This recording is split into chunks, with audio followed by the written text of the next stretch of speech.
budget. Biruin mo to ha. Oh, 15.8 billion. Kay Chis Escudero, 12.8 billion to 13.9 billion. Tapos pagdating kay House of Representative kay Speaker, future Prime Minister of the Philippines, 1948 ay yan kay Martin Romualdez, 16.3 billion. Ito pinakamalala, yung bago, 33.6 billion. So ngayon, ito yung ini-impeach. Ang ini-impeach, ito 733 million.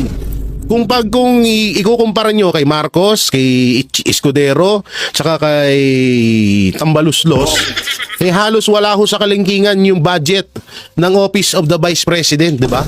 733 million. Sobrang sobrang baba. Pero siya pa yung ini-impeach. Ganyang kalala ngayon ng administrasyon.